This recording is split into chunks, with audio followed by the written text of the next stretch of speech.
came from other areas. So, Chris Ward, for example, her position when, tell us about that. That was a different one. That was a position where individuals were asked to take on more responsibilities, and as a function of taking on more responsibilities, the compensation was adjusted to provide for those additional responsibilities. As many of you know, we lost a significant number of individuals inside of the district, so we had a lot fewer individuals doing a lot more work and taking on a lot more responsibilities. So that salary adjustment was based on the new requirements of that role.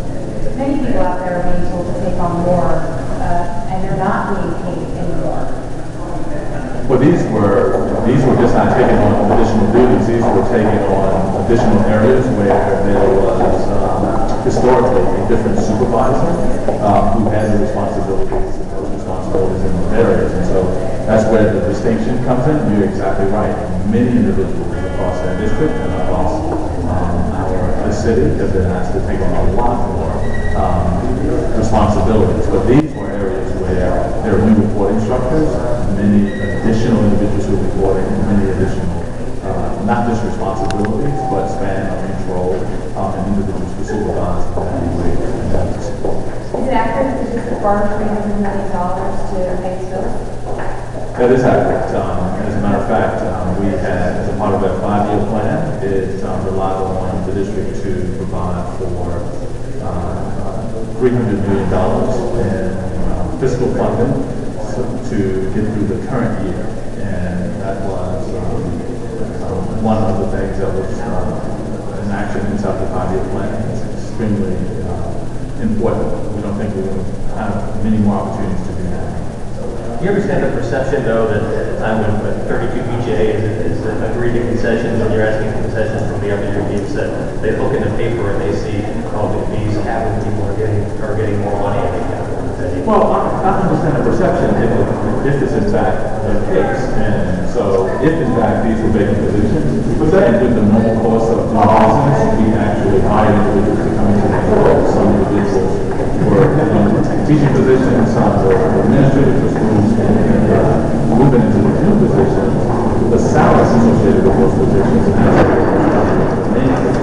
so that is the normal course of business. I will also add that the majority of those positions were filled with internal candidates as well. So this was a part of the normal course of doing business.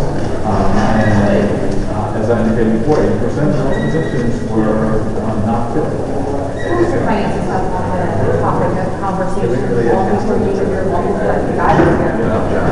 You borrow money this year. You have to borrow money next year. How do you get the school district out of the holes and into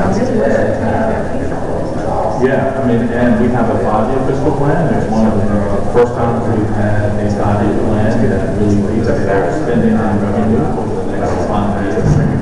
That 5-year plan is a specific set of strategies that we must take. Part of it is to look at the number of schools that we run that have available seats, how we control our spending, how we think about revenue. It is how we borrow. I tried to have people borrow money moving forward. I think we're at a limit in that regard, and it's not a good business practice to rely on anything out of one organization. The teachers union says, they've made concessions, they're not getting the raises. There are schools out there that students don't have paper, but yet you're able to borrow money to pay raises. Why not put that money that you borrow into those schools so they can buy basic supplies? Actually, we did not borrow money to pay raises. These positions were budgeted positions. They were positions that were included already in the budget. It had nothing to do with the raises whatsoever. I'm sorry, it had nothing to do with the borrowed money whatsoever. So we didn't borrow money to provide raises. As I said before, these were filling unfilled positions. And by the virtue of filling those unfilled positions, individuals went from salaries that were less to salaries that were more. And that's because they were taking on new responsibilities. That was not a function of that borrowing. The borrowing was to deal with more significant revenue shortfalls in salaries. So I'm going to go back at my station for you're saying, if you didn't have to pay these raises, would you still have to borrow the money? Would you have that money in the budget? Is it, you still borrow money to pay bills, even though you're budgeted, but it's still a significant borrowing of funds. Sure. Yes, we have about $300 million. There's no question about that. These positions all total about $300,000. And so if we had not filled the positions or the vacancies, would we have still had the ball money? Yes, we would have. That's number one. That $300,000 was already budgeted for the purpose of filling the positions. The other thing that I think is really important is the critical nature of many of these roles. So it's really important that things like payroll operate, things like IT continue to operate, things like grants continue to operate. And it takes talent to do those types of things, and we actually have a significant talent that we have inside the district promoted into those. What do you say to people who say, you know what, the school district is running out of money? Let some people believe the district without money. We need to borrow money because we don't have any. We don't. Yeah, we don't have. I mean, so one reason we need to borrow money. One reason we have to get a financial house. It's one reason we have to make sure we have the most efficient systems and processes in place. And that's why it's really important to have the right people and make sure our students. It's not the reason to borrow. It is the reason for borrowing is that we have our shortfall, and that this district unfortunately has had to borrow for the past several years in order to get the current year. We just cannot continue to operate. Is the district in danger of just completely shutting down, having absolutely no funds, no way to borrow in the future? Well, if in fact we don't realize the savings associated or consistent with the 5-year plan, that unfortunately could be one of the outcomes. And it's my goal to make sure that we don't get that far. But if in fact we have revenue targets that we have to meet and must meet from here through the next 5 years. And so part of our work now is we're tracking those savings and related to that 5-year plan. And if we don't meet those, we no longer have the ability to borrow money to meet those needs. Give us some highlights of the 5-year plan in detail.